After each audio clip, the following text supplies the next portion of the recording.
नमस्कार। मैं Dhananjay Kumar, the public India में आपका स्वागत है। बिहार में रोज नए किस्से हो रहे हैं, नए नैरेटिव गढ़ने का प्रयास किया जा रहा है। आपको याद होगा परसों तरसों गढ़ा गया कि बिहार में आतंकी घुस गए।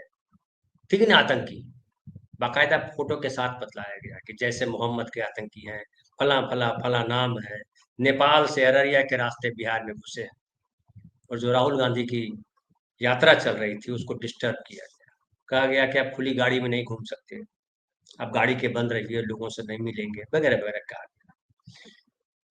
फिर आया पुलिस डीजी, जो एडीजी है, लॉ एंड ऑर्डर बिहार सरकार, उनका बयान आया कि कोई आतंकी यहाँ नहीं घुसे। और खबर थी वो 15 अगस्त के पहले की खबर थी। 15 अगस्त के पहले खबर थी, लेकिन वो बिहार में नहीं आए। वो नेपाल से दुबई से नेपाल आए, नेपाल से मलेशिया चले। मतलब ये खुफिया जानकारी जो दी गई और जिसके आधार पर सुरक्षा व्यवस्था चाक चौबंद की गई बिहार की, राहुल गांधी की पद यात्रा की, या राहुल गांधी की यात्रा की। मैं पद यात्रा बार बार बोल देता हूँ, पद यात्रा नहीं है, यात्रा है।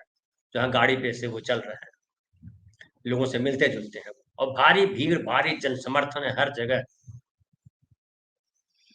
जो 30 तारीख को उनकी यात्रा छपरा और आरा दोनों जगह से राहुल गांधी गुजरे हैं, वहां भी भारी भीड़।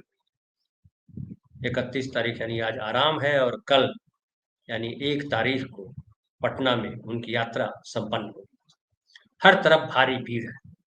और पूरे बिहार में अगर चर्चा किसी की है तो वो राहुल गांधी तेजस्वी की चर्चा है, एसआईआर की चर्चा है, राहुल गांधी की यात्रा की चर्चा है, बीजेपी की चोरी की चर्चा है, चुनाव आयोग के तानाशाही होने की चर्चा है, लोगों के नाम कटने की चर्चा है। और ये भी चर्चा है कि इस बार सत्ता बदल के रहेगी, नीतीश कुमार इस बार बीजेपी को बचा नहीं पाएंगे। हालांकि नीतीश कुमार जी ने फिर नई योजना शुरू की है, और मुख्यमंत्री महिला रोजगार योजना, हर परिवार की एक महिला को रोजगार के लिए शुरुआत में 10,000 रुपए, और फिर उसकी उनकी जांच होगी, और जांच होने के बाद 2 लाख रुपए की दूसरी किस्त दी जाएगी। 2 लाख रुपए की ये भी योजना, जो अखबार में पूरे पूरे पेज का विज्ञापन है, दैनिक भास्कर मेरे सामने रखा हुआ है, मुख्यमंत्री महिला रोजगार योजना। तो नीतीश कुमार प्रयास कर रहे हैं कि देश के नागरिकों को जैसे पैसे दे करके वोट खरीदे गए, या कहिए कि वोट हासिल किए गए, जो आपको लगता है, 2,500 उसको दिया, 2,000 उसको दिया, 1,500 उसको दिया, 6,000 उसको दिया, ऐसे जो बंदरबांट हुई सरकारी पैसे की। और बिहार में बिजली भी अब फ्री की जा रही है। कई चीजें नीतीश कुमार ने चेंज की है। पहले वो कहा करते थे कि पैसा कहाँ से लाएंगे, अब फ्री बीज नहीं चाहिए, लेकिन अब बदल गए हैं। और इसीलिए माना जाता है कि नीतीश कुमार अब अपने तम निर्णय नहीं ले रहे हैं, बल्कि वो निर्णय बीजेपी के दबाव में हो रहा है। लेकिन जो घुसपैठिए घुस आए थे आतंकी, एक दिन वो चला और दूसरे दिन खंडन किया, एक तरह से कहिए, डीजीपी ने, ये एडीजी ने, लॉ एंड ऑर्डर बिहार के additional director general law and order, उन्होंने खंडन किया। क्यों खंडन किया? और ये भी बता दिया कि 15 अगस्त से पहले की बात है। यानी बीजेपी और जेडीयू के बीच भी सब सही नहीं चल रहा है। जेडीयू भी अपने तरफ कोशिश की कर रही है कि किस तरह से बीजेपी का जो नैरेटिव है उसको कमजोर बनाया। और नीतीश कुमार पर्सनली, मैं जानता हूँ इस बात को कि नीतीश कुमार गलत चीजों को प्रश्रय नहीं देते। पिछले 20 साल का अगर इतिहास देखिए तो सांप्रदायिकता को उन्होंने उठने नहीं दिया। बीजेपी भले सत्ता में साथ रही, लेकिन बीजेपी का एजेंडा चलने नहीं दिया। और उसकी वजह है कि जो नीतीश कुमार की अपब्रिंगिंग है, जो उनकी परवरिश है, राजनीतिक परवरिश, वो परवरिश जो है वो है सामाजिक न्याय की। सामाजिक न्याय के लिए लड़ते रहे, और सामाजिक न्याय कैसे हो, समाज का उत्थान कैसे हो, इसके लिए लगातार प्रयास करते रहे, मनुस्मृति के खिलाफ खड़े रहे लगातार। और आज भी संविधान सम्मत बात करते हैं नीतीश कुमार। हालांकि करप्शन बहुत है, बहुत सारी गड़बड़ियां नीतीश कुमार के राज में भी है, लेकिन जो बीजेपी करती रही, जो 11 साल से बीजेपी का तमाशा चल रहा है देश में, वो बिहार में नहीं चलने पा रहा है, और उसका श्रेय नीतीश कुमार को जाता है। लेकिन नीतीश कुमार की तबीयत अब ठीक नहीं है। ऐसे में आवश्यक है कि बीजेपी सत्ता पे कब्जा कर ले। इससे ज्यादा जरूरी है कि सत्ता परिवर्तन हो और सामाजिक न्याय के हाथ में सत्ता जाए, क्योंकि बिहार शुरू से, मैं बार बार कहता हूँ कि सामाजिक न्याय की जमीन है। 60s के दशक से जगदेव बाबू का नाम उसमें सबसे आगे लिया जाता है। 100 में 90 शोषित है, 90 भाग हमारा है। फिर कर्पूरी ठाकुर आते हैं, फिर नीतीश कुमार, लालू प्रसाद यादव, और अब राहुल गांधी। राहुल गांधी सामाजिक न्याय की बात बिहार में भी लगातार कर रहे हैं और कह रहे हैं कि किस तरह से जो दलित हैं, अति दलित दलित हैं, पिछड़े हैं, अति पिछड़े हैं, उनकी हकमारी हुई है। और जो SIR है उसमें भी ज्यादातर उन्हीं लोगों को निशाना बनाया गया है जो बीजेपी के ट्रेडिशनल वोटर हैं, जो सवर्ण नहीं है, जो बनिया नहीं है, ज्यादातर उनके वोट कटे हैं। लेकिन अब एक देखिए, वो आतंकवादी घुसने वाला, वो तो पूरा का पूरा गड़बड़ हो गया। एक और जो है नैरेटिव करने का प्रयास किया गया कि पूरा ध्यान जो है SIR से कैसे हटा करके मोदी जी की तरफ शिफ्ट किया जाए, और इसके लिए कहा गया कि दरभंगा में जो मंच लगाया गया था वो दरअसल राहुल गांधी के लिए स्वागत के लिए मंच लगा था। स्वागत मंच, नौशाद है वहाँ पे जो लोकल नेता है, उनका बनाया हुआ मंच था। और वहां से राहुल गांधी, ये नरेंद्र मोदी जी को गाली दी गई, ये प्रचारित किया गया। नरेंद्र मोदी जी को गाली दी गई, माँ की गाली दी गई। राहुल गांधी माफी मांगो, तेजस्वी माफी मांगो, सारे बीजेपी के बड़े नेता और उनसे उतर के छोटे नेता सब सड़क पर उतर, और लगा कि देश में यही एक मुद्दा बचा है, सारे मुद्दे सॉल्व हो गए। नरेंद्र मोदी को गाली दी। अरे किसने गाली दी? कौन गाली दी? जिसने गाली दी उसको पकड़ो। ऐसा तो है नहीं कि राहुल गांधी बचा रहे हैं उसको कि नहीं नहीं गाली दे दी, छोड़ दिया। अब खबर ये देखिए है कि वो जो जिसने गाली दी थी उसको पुलिस ने अरेस्ट कर दिया, उस लड़के को। और उसका नाम है, उस लड़के का देखिए मेरे सामने है, मोहम्मद रिजवी उर्फ राजा। गिरफ्तार कर लिया गया। ये भी चला कि जो है बीजेपी ने प्लांट किया है उसको। मुझे नहीं मालूम किसने प्लांट किया। सही क्या है गलत क्या है वो तो जांच के बाद पता चलेगा। इस देश में सही गलत तय करना आसान काम नहीं। ऐसे देखा और बोल दिया कि सही है, नहीं पॉसिबल। आजकल हर चीज जो है उसमें कहीं ना कहीं कुछ गड़बड़ी मिक्स मिक्स कर दी गई है। और जब सरकार से वो जुड़ता है, बीजेपी से जब वो प्रसंग जुड़ता है, तो बिल्कुल भरोसे के लायक नहीं। वो चाहे नरेंद्र मोदी हो, चाहे अमित शाह हो, या बिहार का कोई नेता हो, या RSS का कोई नेता हो। RSS के नेता, बीजेपी के नेता कोई भरोसे के लायक नहीं है। किसी पे भरोसा नहीं कर सकते आंख मूंद करके कि ये जो कह रहा है वो सही कह रहा है। वो गलत ही कहेगा, नहीं तो आधा झूठ बोलेगा। या तो पूरा झूठ है, पूरा फैब्रिकेटेड है, पूरा निर्मित किया हुआ है, या आधा सच आधा झूठ है। यही इनका चरित्र है। ये एक्सपोज हो गया पिछले 11 साल। इनका संविधान से, इनका देश से, इनका देशभक्ति से, इनका समाज से, भारतीयों से, भारत माता से किसी से कोई लेना देना नहीं। इनका सिर्फ लेना देना है सत्ता से। येन केन प्रकारेण, किसी को गाली देना हो, किसी को धूर्त बता देना हो, किसी को अपराधी बता देना हो, किसी को देशद्रोही बता देना हो, सब करेंगे, कर रहे हैं। देखा आपने, न्यायपालिका को ध्वस्त कर देना हो, चुनाव आयोग को खत्म कर देना हो, सबको मुट्ठी में बांध करके ताकत के दम पर, लालच के दम पर, विचारधारा के बल पर अपने अनुकूल बना लेना है। वो यही कर रहे हैं। तो वो जो जिसने गाली दी थी, मोहम्मद रिजवी उर्फ राजा, वो अरेस्ट हो गया। और जो मोहम्मद नौशाद है जिन्होंने ये मंच बनाया था, वो भी कह रहे हैं कि मैं वहां नहीं था। लेकिन उन्होंने माफी मांगी कि ऐसा जिसने भी गाली दी है उसकी तरफ से वो गलत हुआ है, उसकी सजा मिले। और मैं माफी मांगता हूँ कि मेरे मन से ऐसा हुआ। क्या बीजेपी के लोग ऐसा करते हैं? उनके मंच से राहुल गांधी को गाली दी गई, खुद प्रधानमंत्री ने गाली दी, सोनिया गांधी को गाली दी, राहुल गांधी की मां को गाली दी, हिमाचल प्रदेश के अध्यक्ष ने गाली दी, संसद में गाली दी अनुराग ठाकुर ने, जिसकी जाति का पता ना हो। तुम्हारी जाति का पता है उससे क्या हो गया? तुम भगवान बन गए? जाति का पता है, जाति का अहंकार गटर है। किसी भी जाति का जो अहंकार है कि मैं इस जाति का हूं, वो गटर में कूदा हुआ कीड़ा है। मनुष्य होने का अहंकार हो तो समझ में आता है कि मैं मनुष्य हूं। लेकिन तुम ठाकुर हो, तुम ब्राह्मण हो, तुम तेली हो, तुम घाची हो, तुम धोबी हो, इसका अगर अहंकार हो जाए तो समझिए कि मनुष्यता से नीचे गिरे होगा। मनुष्यता आपके पास है नहीं कहीं आसपास, अहंकार है केवल, और अहंकार है दूसरों को रौंदने का। तो नरेंद्र मोदी खुद दूसरों को गालियां देते हैं, अभी बिलबिला रहे हैं सब। वो जर्सी गाय, 50 करोड़ की गर्लफ्रेंड, विधवा, हाइब्रिड बछड़ा, ये सब क्या है? सुसंस्कृत भाषा है। भगवान राम ने ये भाषा बोली थी, गीता में ये भाषा लिखी हुई है। कहाँ लिखी हुई है भाषा? वेद में कहीं ये भाषा है? तो ये खुद जो है जहर उगलते हैं, और जब जहर के छींटे कहीं से उड़ आड़ के किसी बेवकूफ के मुंह से इनके ऊपर पड़ता है तो बिलबिलाने लगते हैं और पूरा लेके चढ़ जाते हैं, बाप रे बाप क्या हो गया। अरे क्या हो गया? जैसा बोओगे वैसा काटोगे। और उसके बाद उससे भी जब नहीं, वो मामला नहीं बना, पुलिस स्टेशन में उन्होंने दायर किया मुकदमा पटना कोतवाली में, लेकिन उस एप्लीकेशन, जो एप्लीकेशन दिया उसमें किसी का नाम नहीं है, राहुल का न तेजस्वी का। तो अरे डालते नाम उसका कि इन लोगों ने गाली दी है, लाते हैं सबूत। झूठ बोलने वाले ढेर सारे लोग तुम्हारे लिए खड़े हो जाते हैं, 50 आदमी को खड़ा कर देते हैं, हाँ हुजूर मैंने सुना ये गाली दे रहे थे।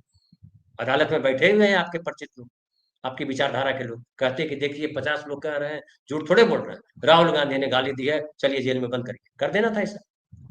किससे डर है? देश की जनता आपकी मुट्ठी में है, डर है सब, जो चाहो कर सकते हो। एसआईआर में वही हो रहा है। और उसके बाद हद तो देख लीजिए कि बीजेपी के मंत्री, दो दो मंत्री भीड़ लेकर के जाते हैं, कांग्रेस के दफ्तर में घुसते हैं, मारपीट करते हैं और उल्टा आरोप लगाते हैं। तुम क्या करने गए थे वहां बीजेपी कांग्रेस के दफ्तर में? तुमको विरोध प्रदर्शन करना है तो नाचते यहाँ से वहां तक चले जाते, दिल्ली तक पहुंच जाते भीड़ लेकर के, संसद में घुस जाते भीड़ लेकर के, मोदी जी को गाली दी, निकल लेते विश्व भ्रमण पे, पूरी दुनिया को जाके बताते मोदी जी को गाली दी, देखिए राहुल गांधी ने, विश्व समाज जो है इसको देखे। तुम कांग्रेस के दफ्तर में क्या करने गए यार? तो जाहिर है मनसा थी मारपीट करना। वो चाहते थे कि दंगा हो, किसी तरह से बात बिगड़े, लेकिन वो भी फ्लॉप साबित हुआ, फुस साबित हुआ, और पूरी पब्लिक में थू थू हो रही है। जहां जाइए वो कह रहे हैं कि ये बीजेपी वाले पगला गए हैं, इनको सत्ता से उतारना जरूरी है। अहंकार इतना भर गया है कि टपोरी नेता भी जो है उनको लगता है उनके बाप का देश है, वही देशभक्त है, बाकी सब देशद्रोही है। और ये एसआईआर ने जो चला, इतना आक्रोश है लोग। और देखिए सुप्रीम कोर्ट में सोमवार को सुनवाई होगी, उसमें क्या हुआ है? उसमें कहा जा रहा है कि जो दावे 22 तारीख को जो सुप्रीम कोर्ट ने आदेश दिया था कि आधार कार्ड माना जाए दस्तावेज, नहीं माना गया। 27 तारीख तक की रिपोर्ट दी है सुप्रीम कोर्ट में, जो इसके वकील हैं आरजेडी के, उन्होंने एसआईआर पे जो सुनवाई हो रही है उसमें उन्होंने कहा कि डेट बढ़ाई जाए, क्योंकि ढेर सारे हैं दावे जो अब तक स्वीकार नहीं किए गए हैं। 1,78,998 27 अगस्त तक दावे हैं। मतलब 22 अगस्त को ये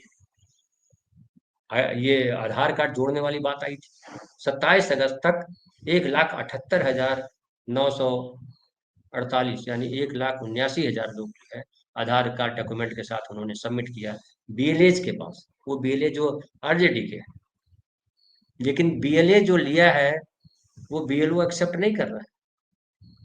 इसलिए कहा जा रहा है कि आप इसकी बढ़ाइए, एक तो सुप्रीम कोर्ट के आदेश की अवहेलना है, और दूसरा इसकी डेट बढ़ाइए। क्या होगा सुन। एक और बहुत महत्वपूर्ण बात है कि एक आरटीआई एक्टिविस्ट है, आप जानते होंगे अगर, अंजलि भारद्वाज। अंजलि भारद्वाज जो है वो प्रसिद्ध जो है वो सामाजिक कार्यकर्ता है, और सूचना के अधिकार के क्षेत्र में लगातार काम कर रही है। सतर्क नागरिक एसएनएस उसकी संस्थापक सदस्य है, और राष्ट्रीय जन सूचना अधिकार अभियान एनसीपीआरआई की को कन्वीनर है। उन्होंने क्या कहा? उन्होंने एक आरटीआई डाला था कि एसआईआर का जो डिसीजन लिया गया, क्योंकि एसआईआर केवल बिहार में नहीं होना, एसआईआर पूरे देश में होना है। इतना बड़ा बड़ा ही जो है 23 साल के 22 साल के बाद हो रहा है, 2003 में हुआ था। और SIR का मकसद है शुद्ध मतदाता सूची बनाना। लेकिन RTI में जवाब दिया गया कि भैया आपने जो डिसीजन लिया, जो एक्सरसाइज है इतना बड़ा वो किया जा रहा है, वो जो डिसीजन लिया वो कैसे डिसीजन लिया, कौन कौन थे इस डिसीजन लेने वालों, क्या क्या बात हुई डिसीजन लेते समय, इसका मिनट्स जो है, उसका जो डॉक्यूमेंट है वो शेयर कीजिए। सुप्रीम क्या जवाब दिया मालूम आपको? चुनाव आयोग ने कहा कि हमारे पास कोई डॉक्यूमेंट नहीं है। कोई डॉक्यूमेंट नहीं है मतलब कौन लिया डिसीजन? प्रधानमंत्री ने लेके दे दिया कि भैया कर दो? ये तो चुनाव आयोग का काम है। तो चुनाव आयोग संवैधानिक संस्था है, उसके एक मुख्य आयुक्त है, दो उसके सहायक साथी आयुक्त है, साथ में और कर्मचारी है। तो क्या उन लोगों ने बैठ करके डिसीजन लिया होगा कि भैया हमको SIR करना चाहिए, इसलिए करना चाहिए कि इसकी ये जरूरत है करने की वजह है? जो प्रेस कॉन्फ्रेंस में बोल रहे थे उसका डॉक्यूमेंटेशन हुआ होगा ना कहीं बैठ करके, जो निर्णय लिया था कि हमको SIR करना है, वो डॉक्यूमेंट देने में क्या दिक्कत है? संवैधानिक संस्था हुआ, संविधान के पदों पर जो बैठे हुए लोग हैं संवैधानिक पदों पर, उनकी जिम्मेदारी है कि नागरिकों के प्रति वो जो है वफादार रहे, नागरिकों के साथ सच शेयर करें। और ये कोई ऐसा ही मसला नहीं है जो गोपनीयता का मसला है, देश की सुरक्षा को खतरा हो जाए। तुमने डिसीजन कैसा लिया है बताओ ना, किस आधार पर लिया डिसीजन, कौन कौन थे उसमें बैठे हुए, क्या क्या बात हुई? अंजलि भारद्वाज ने मांगा, नहीं दिया, कहा हमारे पास कोई डॉक्यूमेंट नहीं। निर्भय हो गए। क्यों निर्भय है? उनको लगता है कि सैया भय कोतवाल, अब डर काहेगा, सब तरफ तो हम ही हैं। सुप्रीम कोर्ट में आओ, प्रशासन में आओ, शासन में आओ, सरकार में आओ, संवैधानिक पदों पर आओ, बहुमत से आओ, जैसे आओ, मारपीट करके आओ, हर तरह से हम ताकतवर हैं, हम जो चाहें करेंगे। तुम कौन हो? तुम सवाल करोगे देशद्रोही ठहरा देंगे, किसी को भी देशद्रोही ठहरा देंगे। और जो देशद्रोही ठहरा जाएगा वो अकेला बच जाएगा। समझिए 65 लाख लोगों के नाम निकाले गए, कुछ लोगों के बाद नोटिस भी दिया जाएगा कि आप साबित कीजिए कि आप देशभक्त हैं, आप जो है देश के नागरिक हैं। हालांकि नागरिकता कानून कहता है कि जो आरोप लगा रहा है उसको साबित कर, लेकिन इस संविधान को मानते कहाँ है? देखिएगा नोटिस सर्व होगी लोगों को, जो अनुपस्थित हैं या जो और हैं। और ये यहाँ तमाशा होगा, तमाशा करेंगे, वो भटकाएंगे मुद्दों को, हिंदू मुसलमान की तरफ ले जाएंगे, बांग्लादेश और हिंदुस्तान की तरफ ले जाएंगे। इनका यही है, इनकी USP यही।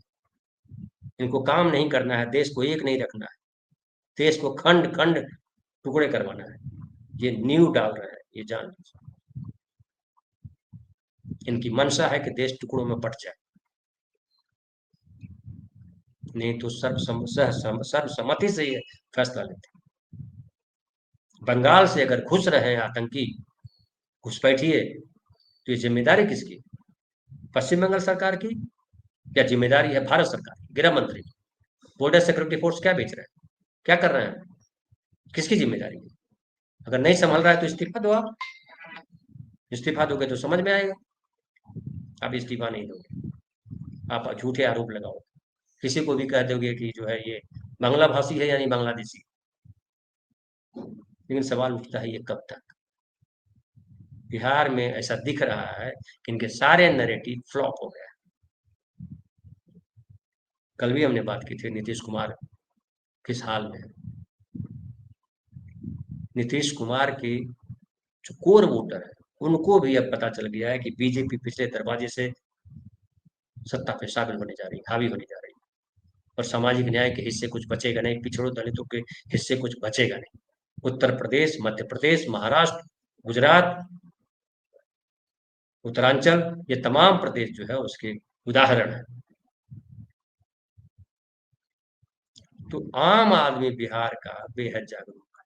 और 35 साल से खास करके जो सामाजिक न्याय की बात है, पिछड़ों की बात है, पिछड़ों दलितों की बात है, अति पिछड़ों की बात है, वो वृक्ष बन चुका है। उसको धर्म के नाम पर, उसको देशभक्ति के नाम पर ठगा नहीं जा सकता है, डराया नहीं जा सकता। और बिहार डरने वाला नहीं प्रदेश नहीं है। बिहार के लोग कह रहे हैं कि चुनाव में बढ़िया सबक मिलेगा, वो ये जो जन समर्थन है वो इसीलिए है। मैं देख रहा था कि राजद की प्रवक्ता कह रही थी कि भाजपा के बगल में राजद का दफ्तर है, हिम्मत घुसने की, वो कांग्रेस के दफ्तर में घुस गए। क्योंकि कांग्रेस का पप्पू यादव भी बोल रहे हैं कि कांग्रेस का संस्कार नहीं है हिंसा। हालांकि जो पर्दे के पीछे बात चल रही है वही चल रहा है कि कांग्रेस के दफ्तर में उसमें लोग नहीं थे, इनको नहीं पता था कि कोई अटैक करने आ रहा है। नहीं तो कांग्रेसियों में भी इतनी ताकत है कि इनको तोड़ दे। लड़ने आओगे तो लड़ लेंगे, आपके कम लोग मारे जाएंगे, उनके ज्यादा लोग मारे जाएंगे। तो हिंसा का जवाब हिंसा नहीं है। कांग्रेस पार्टी इसलिए चुप रह जाती है। लेकिन जब आप लड़ने मारने पे आओगे तो आप में रक्षा में आदमी भिड़ेगा ही, लड़ेगा ही। लड़े भी लोग, कई लोगों का सर फूटा है कांग्रेसियों का। तो बिहार में कांग्रेस अक्सर, हम भी कहते हैं कि बिहार में कांग्रेस मजबूत नहीं है, लेकिन राजद बहुत मजबूत है। और अकेले राजद जो है दोनों पे भारी, बीजेपी भी और जेडीयू पे भी। और जेडीयू के मतदाता शिफ्ट होते हैं तो बीजेपी को सर छुपाना मुश्किल हो जाएगा बिहार में। ये दिखाई पड़ रहा है। फिलहाल इतना ही, फिर बात करेंगे कल किसी नई बात पर। बहुत बहुत धन्यवाद।